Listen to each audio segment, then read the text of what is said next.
I've had the privilege of sitting down with some incredible ranchers over the years. People who built something from nothing, survived things that should have broken them, and came out on the other side with something worth passing down. At the same time, I also visit with ranchers weekly who are struggling, whether in a startup business or trying to turn around a failing one. They're tired and frustrated, and they're wondering if they're on the right track. That's what this show is about. I'm John Haskell, the host of Ranchonomics, the podcast dedicated to helping ranchers win at business. Ranchonomics Stories is where we go deeper with longer conversations that describe the journey behind the success we see today, the hard years, the turning points, and the lessons that only come from living it. I want these stories to inspire us to keep going even when it's hard, to remind us that success really is possible, to drown out the voices that say it can't be done, and to reinforce our resolve to keep going until we win. Welcome to Ranchonomics Stories. All right, welcome to a special edition of the Ranchonomics podcast, where we are talking with people that have started a business, worked in a business, taken over a business, and are in the process of figuring out how to make it work. So I think Ben and Lauren Habig with Habig Livestock are a wonderful success story that are pretty early in their adventure. And I've got Ben on the line today. I wanted to talk with him about kind of where he got started from and how it's going now. So we're going to work through sort of their story and the adventure that running this little business has been. So Ben, great to have you here. Thanks for joining me. Hey, thank you for having me, John. I really enjoy it. When we first met, you guys were living down in Texas. You were definitely just getting going. So tell me, where did you start? What were you doing before you got started, and what were you trying to accomplish? So when I first started, I was like a first generation guy. There wasn't a ranch or anything like that, but for some reason I thought I need to be a quote unquote cowboy or whatever. My past life was I rodeoed and worked for some horse trainers and these sorts of things. And so anyhow, I'd kind of arrived to the point where had a real interest in trying to run some cows and have some lease ground and these sorts of things. Of course, reality was not going to have that. I wasn't a somebody and these sorts of things. And so I was like, okay, what's the edge? How do I gain an edge so that maybe I can get this lease ground, And by edge, you mean like a competitive advantage to get your foot in the door, right? Yeah, competitive edge to be better than the next 5 guys standing in line for the same piece of ground. So I went down one way or another. I started down the regenerative grazing train or, mid grazing and like I found it and like I was infatuated with it and I read like all these books. Like I didn't own a cow, but like I own like all these grazing books in my house and I'm watching all these grazing videos. And so went through all that process and, really didn't move me forward as far as like the actual goal of finding this lease ground. And so it was like, well, I got to go further down this rabbit hole. And eventually I got to multi-species grazing. And I eventually got to Greg Judy's, find the vacant land thing. I realized that the vacant land for me wasn't vacant land. It was this vacant opportunity on someone else's land. And in the part of the world we were in, there was a considerable amount of brush. And to some degree, it was kind of viewed as a problem in this, that, and the other. And eventually I located a piece of ground that was really pretty close to my full-time job and wormed my way into that deal and kind of honestly had to fight and claw and kick my way onto that deal and got in there and started, I only had 45 nannies to start with, but it was looking back, it was a nice little setup the way they gave me one pasture to run these goats in, and it was this long strip. It was a 2-mile long pasture that was probably it wasn't more than 700 or 800 foot wide in most spots, but it had this little, barely a creek running right down the middle of it, the length of it. And what it enabled me to do was I started rotating these goats on it. I had the water was easy. It wasn't a big deal, but like I had the ability to do a rotational grazing with these goats and see all the benefits of it. And like, here I was running these goats and like parasites weren't a problem for me. Like a lot of these pitfalls weren't happening because I had a nice little setup that enabled me to do this. And so we rolled along for a couple, 2 years with a small bunch and it went fairly well.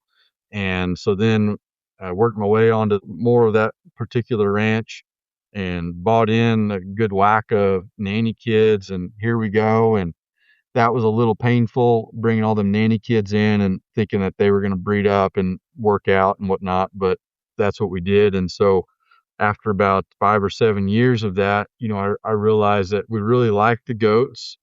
We found things about the goats we didn't know we liked, the border collie dogs, the guard dogs, you know, just the way that they graze differently, or browse or whatever you want to call it.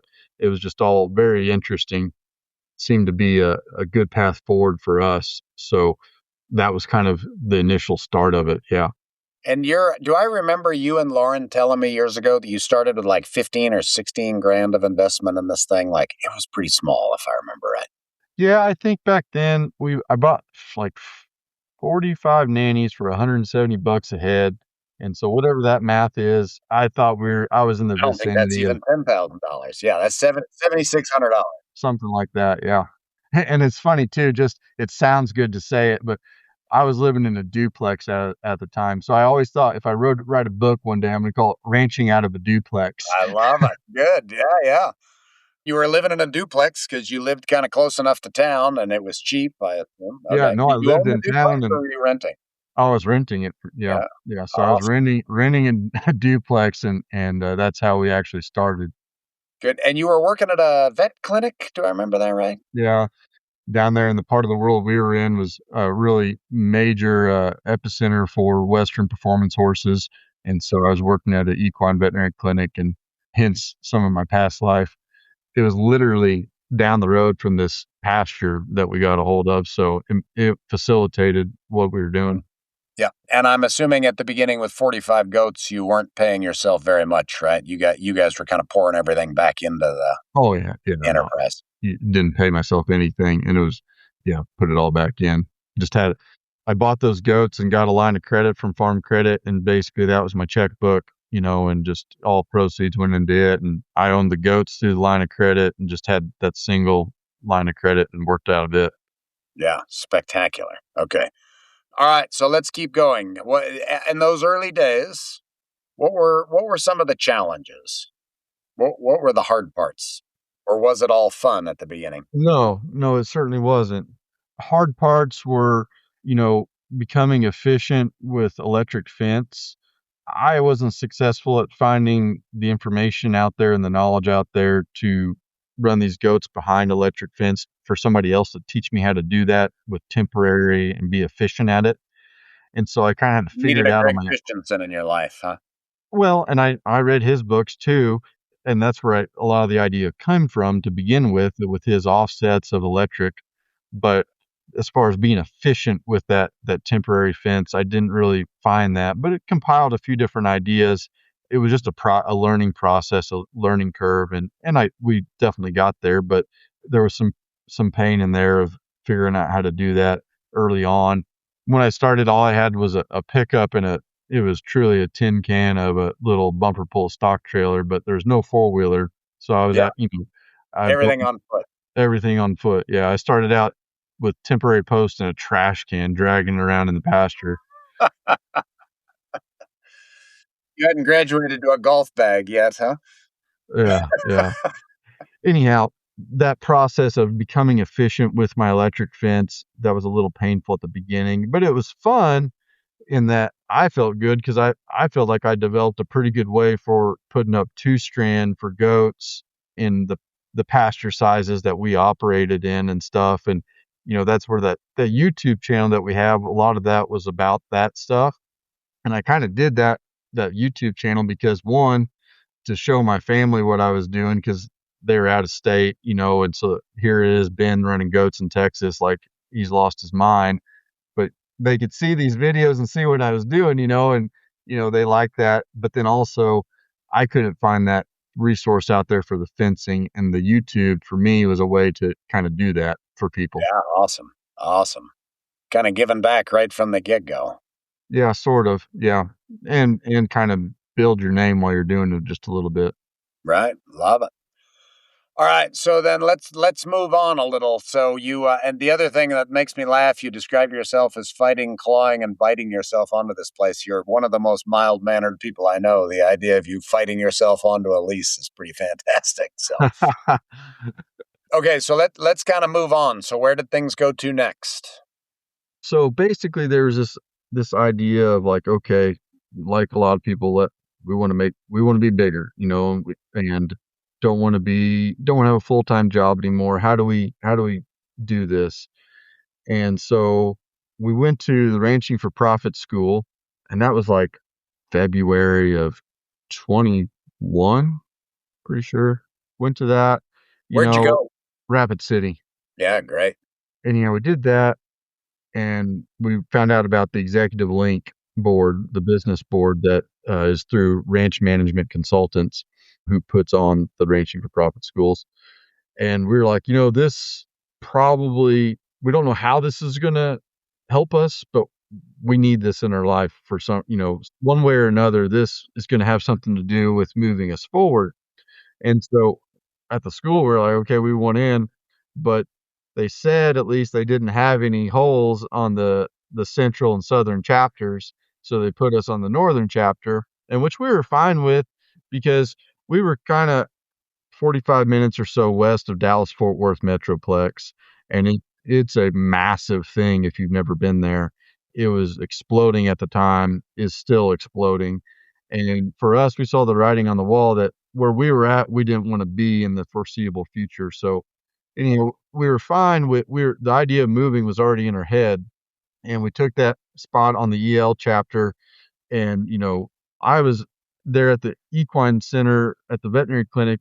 My job was heavily centered around the breeding side of things. So springtime, like you are on Parker County lockdown. You don't leave it's every day. And so You got Lauren went bears to, on timers that need attention, right? yeah. So Yeah. Lauren went to the first EL meeting. I didn't even go to it. So here it was, the main guy, like it looked silly, but that's just what we had to do at the time. So she went to the first meeting, my wife. And so then we continued down that path, and one thing led to another through network and the like. And it came to be that a family up here that trades a lot of sheep and goats and runs quite a large group of ewes and whatnot. They were doing some expansion, and they saw value in me and I saw value in them, and they offered me a job. And so I took the job and moved up there in July of 22. So we went to RFP in February of 21, and then we packed our stuff and left July 22. And we owned a house in town by that time, and we didn't even have the things sold. But luckily, the real estate market down there is bonkers, so we were confident about that. So I saw the value in that, the marketing piece. I didn't have any of that. Like I just didn't have any of that. And so a lot of the goal was to go up and see something at scale. They were utilize a lot of feedlot stuff. I hadn't been around any of that for sheep and goats. And it was like, there's a lot of things here that I don't have. It's neat. It's interesting. We want to make a move. Let's go do this and see what we can glean away from it. Love it. We talk a lot on this podcast about profitability, risk, and decision making, but none of that works if you don't know your numbers. At RanchRight, we help producers build clarity around cash flow, margins, and risk, so the decisions we talk about on Ranchonomics actually work in the real world. If you want fewer surprises and more control, that's where to start. Book a discovery call today at ranchrightllc.com. Okay, so tell me now. So now you're going to go to work for somebody else. This sounds a little risky to me. To your personal business, sounds like a cool opportunity. Tell me what you were thinking there as you made that transition. So you saw lots of opportunity in that. Are you going to move and keep your goats? Are you selling out and going to become an employee? What are you doing? So, I would say, at that time, I was still part-time with the goats. That was a moonlighting sort of item. How And many goats how many nannies did you have at that time? at the time we were, 275 nannies right in there. Yeah, so And so, sixfold bigger than you started, huh? yeah, yeah. And so, we sold them lock, stock, and barrel. We actually sold them to the Noble Foundation there in Oklahoma, and it worked out really well. They wanted all of them, and it was a pretty seamless transaction for us. So that went well, which, back to marketing and YouTube, they knew who I was because of my YouTube channel, and that made that sale easy, sort of deal. This is something Greg Christensen has talked a bunch about when we talk, that his YouTube channel has done phenomenal things for his sales. Oh, I'm sure. I'm When sure. he has a group of nannies to sell, he doesn't have any trouble generating interest. I find that fascinating. Yeah. So we sold all the goats except for a couple head, and we kept all of our guard dogs because we like our guard dogs. And we saw, back to what you said about leaving our business, we didn't feel like in our mind, yeah, we were selling the goats, but we didn't feel like we were forever quitting ourselves for a business. We were maybe taking a break, and resetting and go do this as an employee, which, we had access to the ability to run lambs through this feedlot that we were going to. So we were still owning some livestock and the like, which, I mean, it's all compensation in the end. We just took a smaller paycheck to risk our money with lambs. So nevertheless, we were owning livestock where we were going. Good. Converted a sure thing to a not so sure thing, but okay. Neither one of them are a sure thing, but yes, there was risk there. And, to make a change like that, I mean, any change is risky. And we were doing a lot of new and different things. And like you say, we're going to be an employee, and that's different than what we were doing. But we kept those guard dogs and took them with us because we knew we would probably one day have some grazing opportunities that come available to us. We have the understanding that these guard dogs are difficult to come by when you need them. You cannot buy them off the shelf. You can't even go to your local sale barn and buy ready to go guard dogs. It doesn't work that way. And so we were aware of that through everything we'd been through. So we opted to keep them. We took them up there, went to work for this family. They did a lot of things for us, and I got exposed to a lot of stuff. Had some different things, grazed big wads of lambs out on cover crops and rotated them around, and so that was interesting to do.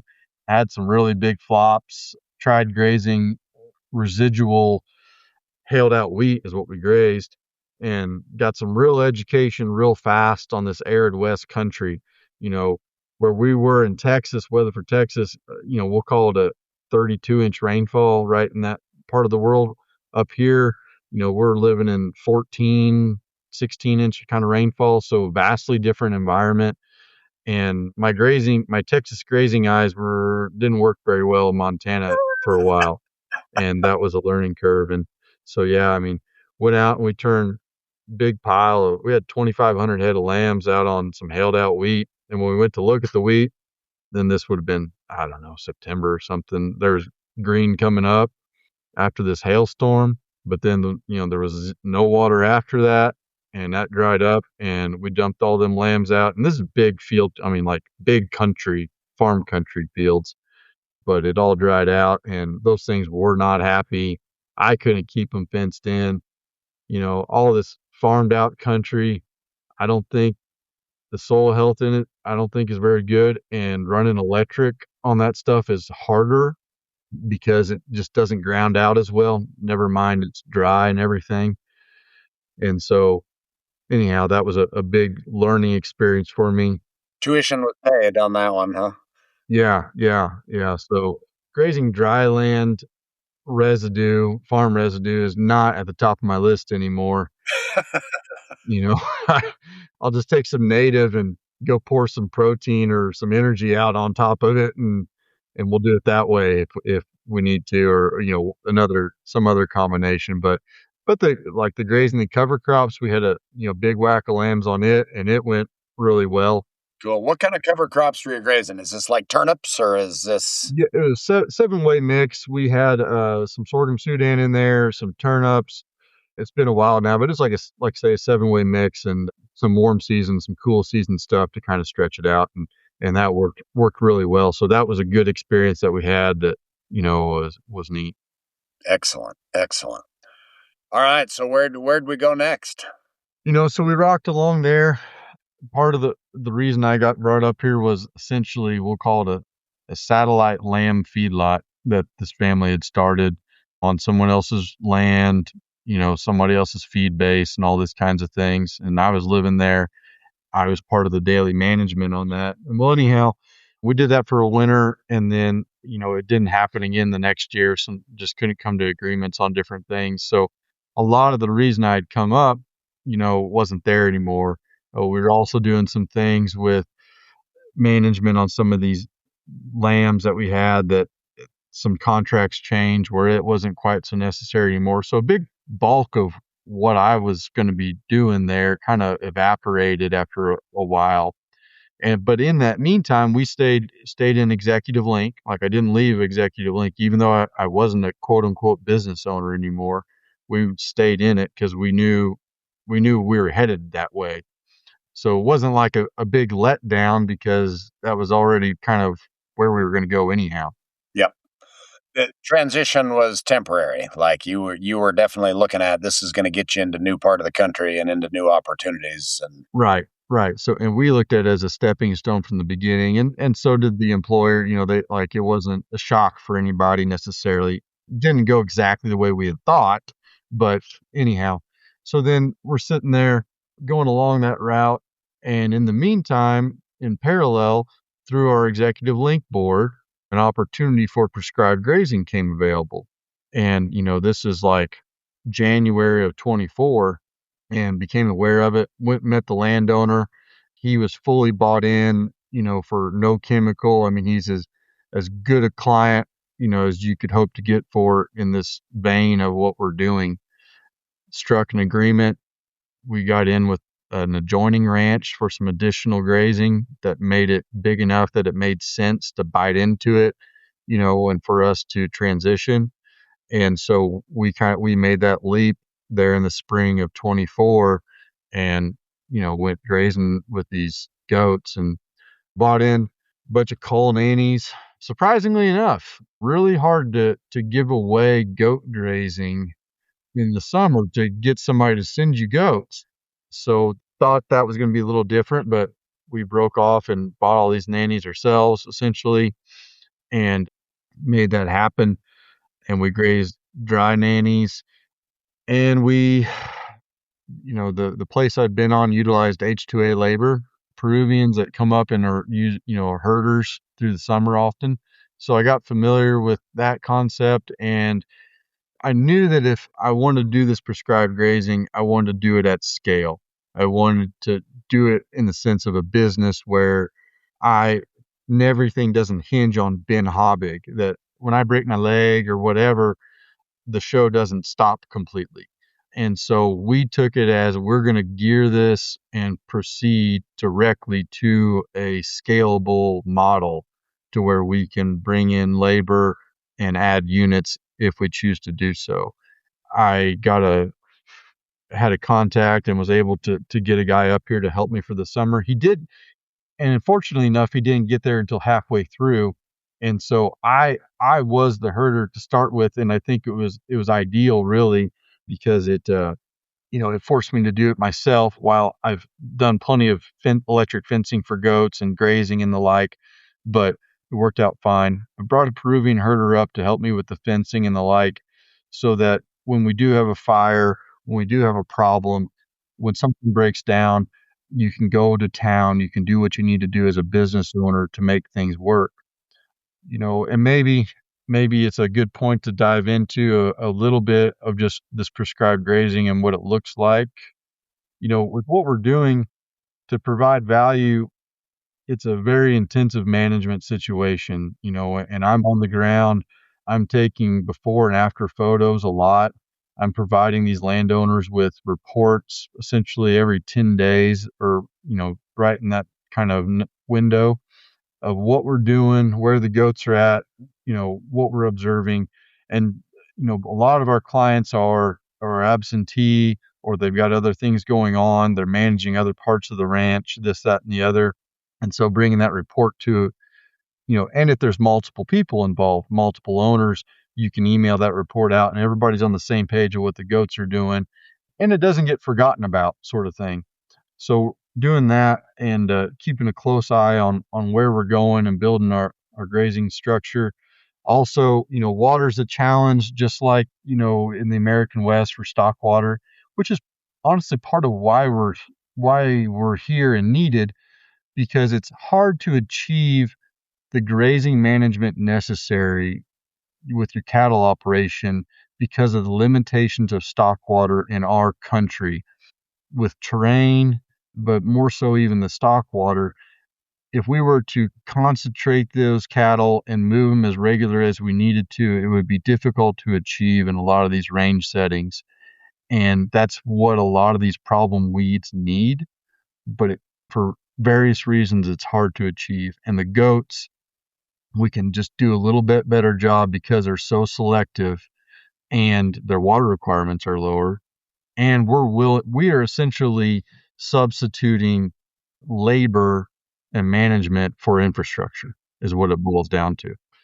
But moving on to, to the process, or the story rather, that first year we grazed those nannies and it went really well. The landowners were happy. We didn't get tipped over on our operation side. We didn't have they didn't go off into the mist and the mountains never to be seen again, all those sorts of things. So it went well, and we got some more signed up for 25, some more ranches. I'm trying to think here what the percentage was. We did like 90 days. We had 50% growth from 24 to 25, Nice. so that was Yeah. a good start. So we did that in 24. So we shipped those goats off. It was like the early part of August. Closed down that, the prescribed grazing for the season.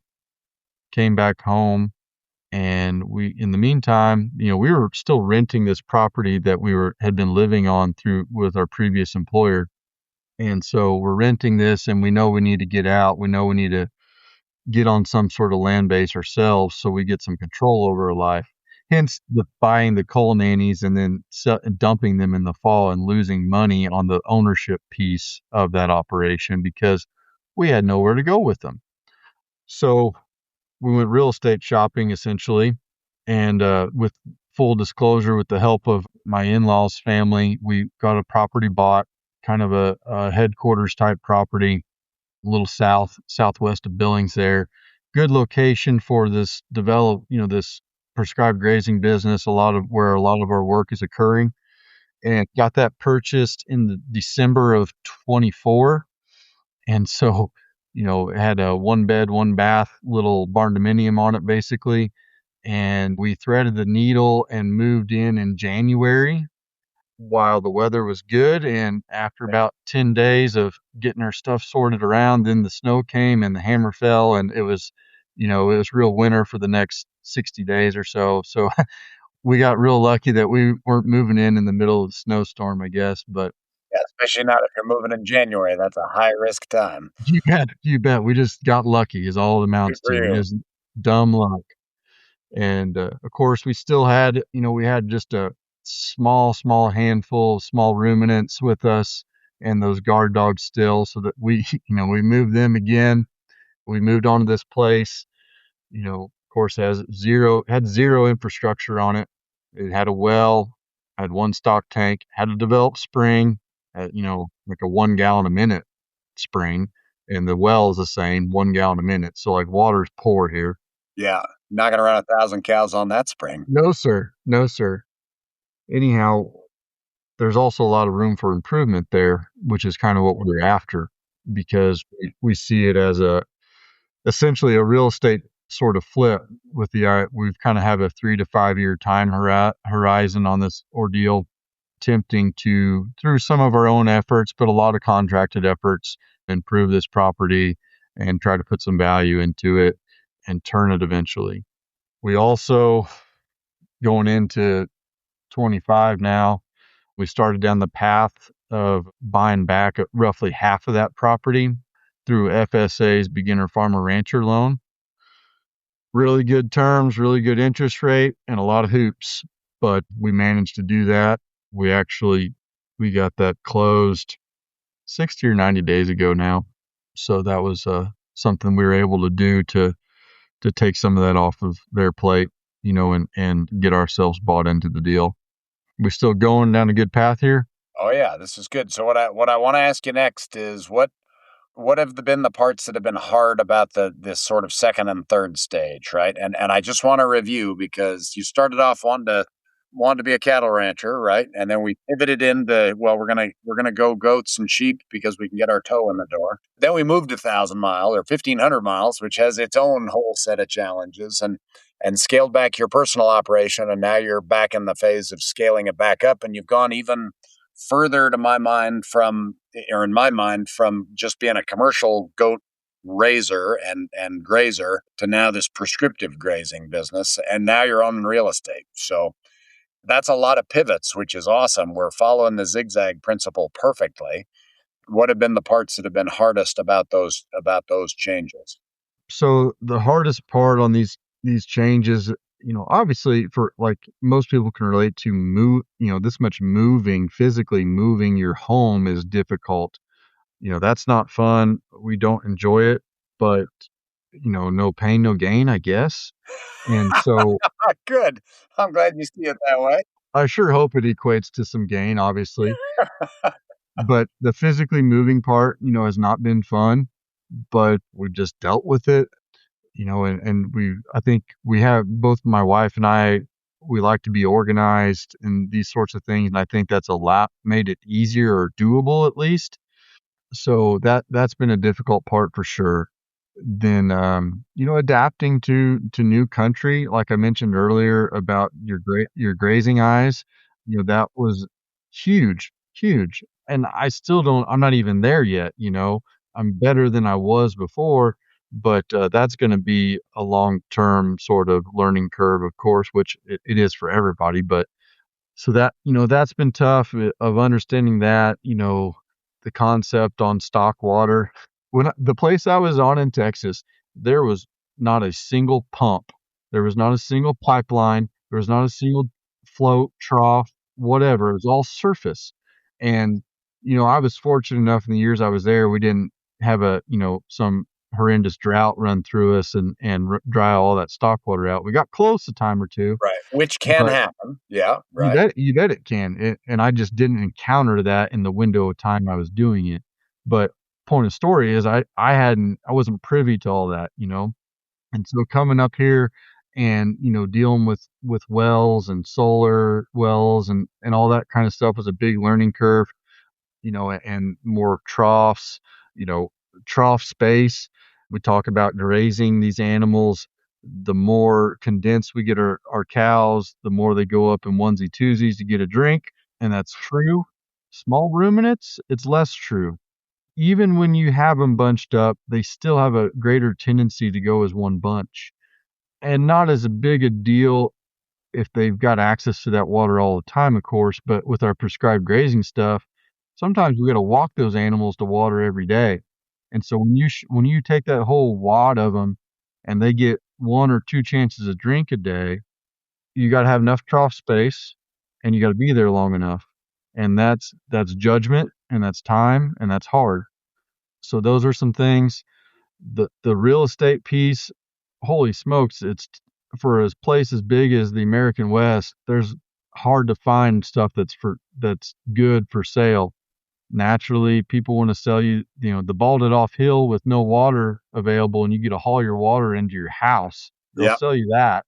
And they want a mint for it too. They're not giving that Right. away And either, right? and I would too if I were them. Yeah. I'd be greedy just the same as everybody else. But that reality with real estate up here is hard, and sorting through contractors.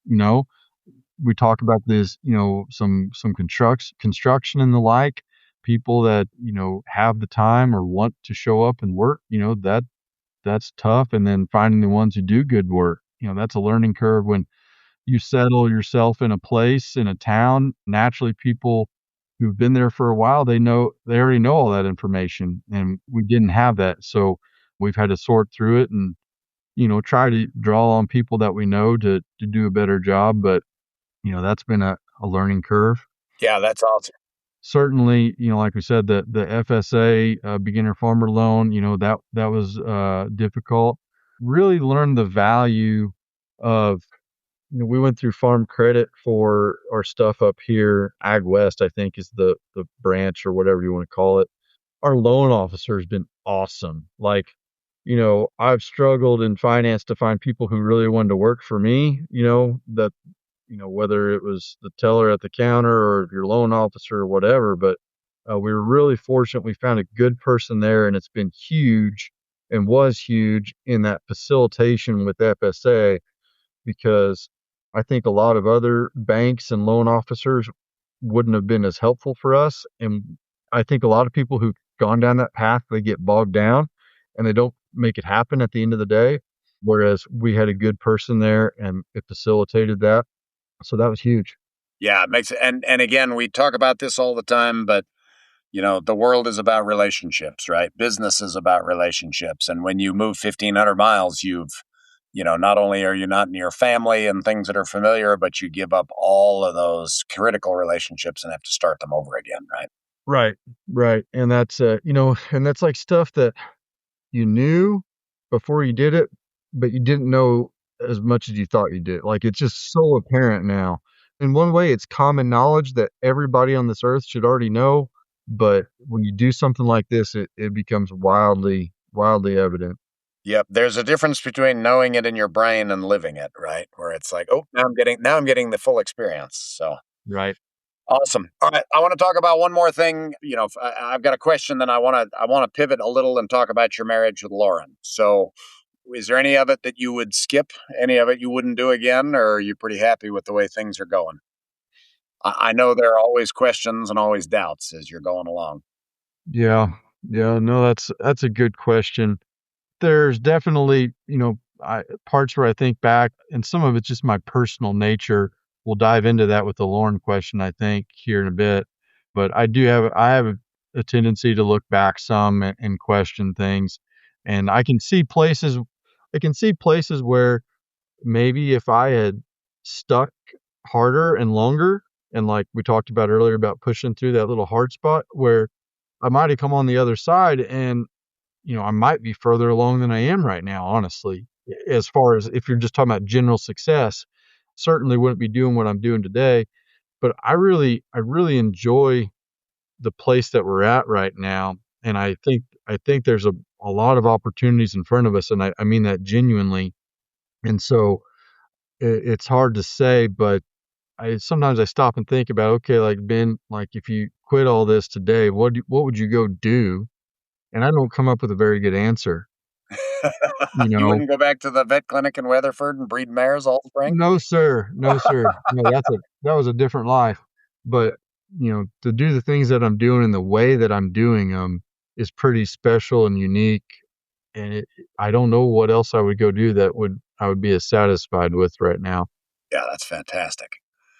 So it's fascinating to me because small business, especially, is a whole series of experiments, right? You sort of start out with a hypothesis, you try something, and then based on the feedback, you adjust. And I don't know anybody who starts that process and ends like that. This was my vision at the beginning, and it's exactly like what I thought it was going to be. I'm sure that happens, but almost always there are these cool pivots and changes along the way that just require you to be somewhat adaptable and to be focused on what you really want, right? When we talked at the beginning, did you really want to just, be a cowman on land, or are you actually kind of evolving your way towards the real picture? So to me, that's a really fun part of it. Wally asks me all the time, are you where you thought you were going to be 5 years ago? And it's like, oh my goodness, like not even close. It looks completely different. And if you go back 10 years, even more so, right? Because in that amount of time, I've gotten married and had 3 kids and, gone from ranching full time to doing this kind of thing full time. So you couldn't imagine a more dramatic change. And yet there's not much about it I'd change. So it's kind of cool how that happens. Yeah. And I don't know if this isn't necessarily a question, but one thing, I feel more comfortable with the idea of evolving now. Whereas like back when I was in Texas, or, pick a time earlier in life, like it was like, this is what I want to be. And I saw in my brain, I saw that as for the rest of my life, like I want to be this and just do that. And I'm slowly becoming more comfortable with the idea of evolving. And some of it's the fact that my body doesn't feel like it used to anymore. Like I'm comfortable with the Oh, idea of don't give not me being that, the you muscle, young guy. Come on. like I'm starting to realize that, oh, I don't want to be the person all the time swinging the hammer or, you pick it or whatever. Yep. And Or so having the that's, hammer swung at you. Yeah. yeah, well, that might not ever change. I don't know. But that's force. It's like one of those things that's forced you to kind of think a little differently. And then after it forced you, then it's kind of like a progression of like, well, growth sounds more fun to me now than it did 10 or 15 years ago. Yeah. Oh, that's so cool. Very good. Very good. All right. Last piece I want to talk about before we finish is you've got a wonderful spouse. I hope you think so. I certainly think so. I think I met your spouse before I met you, funny enough. Tell me a little about how you guys have made it work. You've made some huge transitions in your life. And when I see you from the outside, you are 100% united as a team, even though you guys are kind of working in different directions. So tell me a little about that. Yeah, I mean, I have to say, and I mean, I feel like other men have said this, before, like if it wasn't for my wife, I wouldn't be I would, hell, I'd probably be in the ground, honestly. But she's enabled so much in my life. And I mean that both from like a technical standpoint as well as like a, motivation and emotional standpoint. I mentioned before that I had a tendency to look back, and question some things and, you know, Lauren, she's all about moving forward Yeah, and, she's full steam ahead, right? she likes to win. That's her deal. Whatever it is, it doesn't really matter what she's doing. She wants to win. And sometimes I don't have quite enough of that in me. She makes up for that and is the push that I need a lot of times to like back to those hard spots. You know, boy, I can't say enough things. And she's smart and like you said, she works in some different things than I do. So she understands things that I don't, and she makes up for that in our ordeal. Her job alone is what's allowed all this to happen in Montana. I mean, the fact that she works remotely, she's in finance, and so in theory, she could kind of go anywhere, and it allowed us to move and have the confidence to make that move, that we had that income stream there, so some things never change. What they say, behind every farmer or rancher is a wife who has a job in town. Like, I hate to say it, but there's some truth to it. Not for everybody, I'm sure, but there's still some truth to it. Not to devalue anybody else, but Lauren's job in town is a little different than everybody else. Well, yeah, off-farm job. She's You call it she's a whatever very you high like. achiever at her job in town. She Yeah. is. She is. She's a very high achiever. So there's just a whole host of things. And she has genuine interest, in this ag piece. She likes the lives. She really likes the dogs. She's really into the guard dogs and everything. And so there's genuine enjoyment for her from the operation. And then, she wants to succeed. She wants to see me succeed. And so, like you say, I genuinely feel like we're pulling in the same direction, and that makes the world of difference. Yeah. Yeah, and it's so fascinating because you're pulling in the same direction. You're in very different areas. Like you said, you both have different strengths, different weaknesses, that sort of thing. But you've got the united piece 100%, but you're not the same, right? And I think that's something that sometimes people lose focus of, which is how important it is that we have different skills, right? It's terribly evident with our children. My wife has a very different skill set than I do. And when we combine our skill sets, we're pretty incredible together. Either one of them could be, pretty okay, but it's totally different when you combine them. Yeah, I agree with you 100%. Yeah, over and over again, I think I see people that are successful and their significant relationships in their life, just like with your banker and everything else, have a huge impact, and your spouse is the most significant one. So pretty awesome. So anybody that doesn't know, Lauren works in finance. She works with a large kind of agribusiness, works kind of in different parts around the country, has done very, very well for herself. And again, it's so awesome because she's such a huge fan of what you guys are building together and has this great skill set to bring to bear on it. So it's pretty cool. Very good. All right. Anything else you want to mention before we sign off? This has been really good. Again, the purpose of this, and I know you're still kind of in the middle of it, but the purpose of this series is to, give other people that are in the middle and maybe even earlier at the beginning and at those hard parts some encouragement, and any other final thoughts before we sign off? The only thing would be, you mentioned before making known, the website and some of our social media. If somebody had interest to reach out to me or wanted to talk to me for any whatever reason, but Habig Livestock on Instagram, habiglivestock.com is our website, Habig Livestock on Facebook. So a few different ways to get a hold of us. And then your old YouTube of Ben Habig, right? Yes, sir. And Yes, sir. Habig is spelled Haubig. No, sir. No. It's spelled Habig. Oh, I'm sorry. I thought there was a U in there. That's a new one. All right. I'm glad we cleared that up. All right, man. Well, it's great to talk with you. Thank you very much for being willing to visit and share your story. I can't wait to see what you guys accomplish over the next couple of decades. You mentioned feeling older than you were. You've still got a long working life in front of you, and I think you guys are on an awesome trajectory. So I'm looking forward to seeing a lot more. So thank you. Yeah, thank you. I really enjoyed being here. Cool. All right. We'll talk later. Thanks for tuning in to Ranchonomics Stories. If you enjoyed today's conversation, please share it with a friend or family member who you think would find it helpful too. Be sure to subscribe and follow the show so you don't miss next week's story.